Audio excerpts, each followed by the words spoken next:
Hello, welcome back to Linux Wednesdays, where we look at Linux tips and tricks on a Wednesday. This week's video, I'm going to show you how I edit my Linux Wednesdays videos using Linux. Now, people ask me, do I use Linux to edit the videos? Yes, I do. And what software do I use? Well, for recording the screen, I use this program called SSR, Simple Screen Recorder. It works, can't fault it. I can record the screen without any problems. And I can use external microphones. So I'm using a Scarlett Focusrite USB microphone interface, which does not work on Linux, but it's working fine for me. And when I edit the videos, I use a program called Kdenlive. So I've got here a folder I've created with some Kden stuff in there. And you can see we've got Kdenlive image 2041, and we've got the latest one 2082. There's the video I want to edit. There is a backdrop to subscribe for more, and there is the green screen. If I right click on the Kdenlive image and choose properties and then go permissions and make sure I tick the box as allow executing files as a program, make sure it's ticked, and we're going to press close. All I need to do now is double click and Kdenlive will load up. And here we got the main timeline, so video 1, video 2, audio 1, audio 2. So let's add some video. So we're going to press on the down arrow and go add clip or folder. And we go to my Kdenlive folder and I'm going to click on Stacer.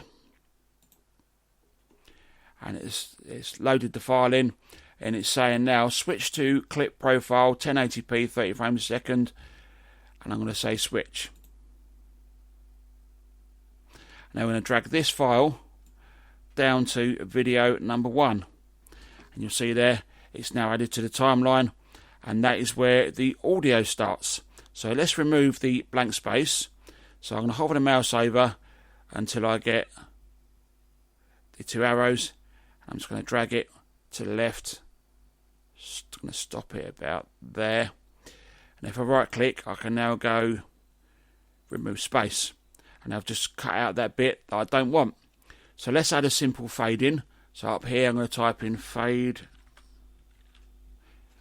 in, and I'm going to drag the fade in to here, so the top of the video. Click on the video, then I can then put the cursor over the dot, over that dot. It becomes bigger. I can then put it out,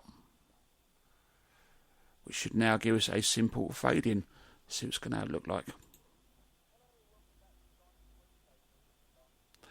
There we go, got a nice simple fade in. But you'll also see that when it's playing, it's only coming out in mono, i.e. the left side. So we need to apply a stereo track. So I type in stereo,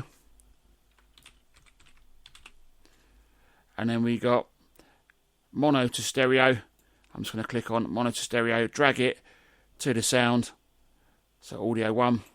You'll see there we now got mono to stereo. If I click it, we can press play. See there, it's coming out of both sides now. It's now added a stereo track. So let's go and add our custom subscription button. So I press on the down arrow and go add clip or folder, and click on this one here, y2mate.com. Press OK, and there's our green screen. Subscription button. I'm going to drag that into video 2. I think I'll have it about there. When you play the video, you'll see that the green screen overtakes normal video. That's because we haven't applied a chroma effect. So I'll type in chroma, CHROMA. I'm going to go chroma key basic and just drag it to the green screen area, and we're going to click on the green screen, and it's got color key. If I press on the pipette, I should be able to just click on here and it should disappear, but it hasn't because it's given us a dark green color key. So if I click on this one here, which is like a light greenish key, press OK, and you see now it's disappeared. So when it plays,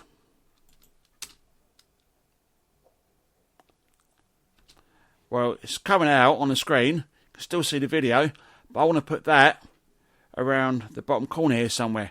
So let's transform it. So we're going to type in transform. Drag that to here. Now click on the green area again. And we scroll down. You've got size. If I click on size there, I can then use the mouse to make it smaller, the mouse wheel. And now we're going to drag that one down to about there. That'll do. Let's see how this looks now.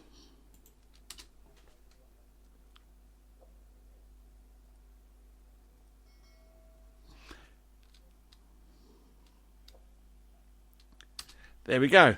My custom subscription button is now down in the corner. That's what you should do. Subscribe to this channel. So if I go to the end of the timeline, you'll see here, where are we? I've got a big gap.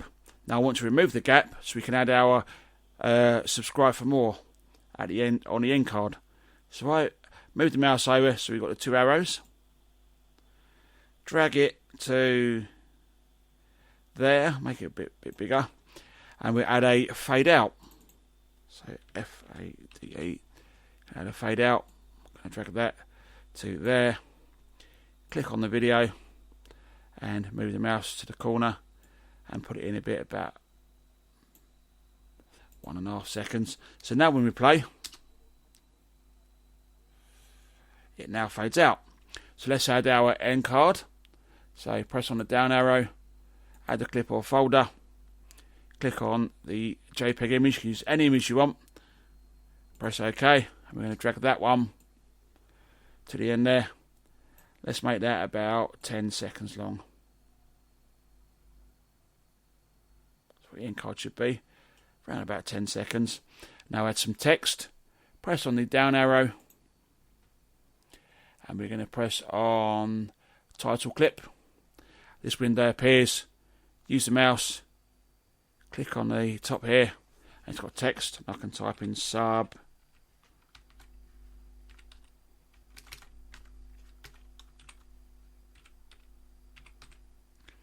SUBSCRIBE for more. Now you don't have to have that colour text, you can change it to whatever you want. Press on gradient, there you go. So we use that one for purposes of video. You can then change your font there, the size you want, whether you want it in bold, that sort of stuff. So let's move it up a little bit. So about there. And we're going to press create title. Now what we need to do now is just drag that one to there and make it the same length as the end card. There we go. So now when the video fades out,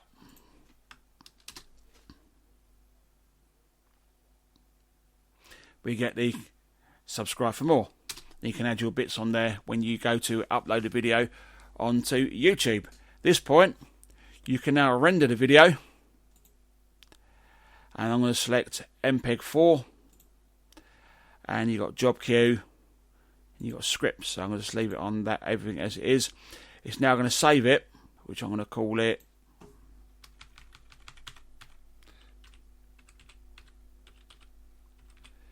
Kdenlive editing. And there we go. It's going to render the video when I press on render to file. If I click on more options, I can then encode the speed for high end, start making it as fast as it can go. Number of threads. So if you've got a 6-core CPU, you can put it on 6-core. If you've got a 12-core CPU, put it on 12, and so on. I wouldn't recommend doing it on the full amount of cores. So, for example, an 8-core CPU, don't put it on 8 cores, stick it on 7 cores, so you can still use a machine while it's rendering. And here you can put the quality of the video. So you wanted a poor quality or wanted a high quality. You can see that. It's got 256 on the audio. If I go down again, it's got 64. I'm going to stick it back up on 256. And I can press render to file. Now, depending on the speed of the machine, it might take about 5 minutes to render, 10 minutes or so to render. But once it has rendered, you'll end up with a file that you can then upload to YouTube. You can then use Gparted, what's the program? GIMP, to edit your thumbnails. So you can edit your videos and your thumbnails in Linux. If you found the video of some use, give it a thumbs up. If you don't like the video, the other button seems to work too. But that's how I edit my videos using Kdenlive. Nice and simple. Now I'm still playing with Kdenlive. I'm still new to it. It's now going to be my backup editor, because what I'm playing with so far on this, I seem to like it. I can't fault it. And it's a good thing about it, it's completely open source. You can go away about applying no patches to make it work, because it's expensive. Anyway, thanks for watching the video, and I'll see you in the next one. Catch you later. Thanks for watching.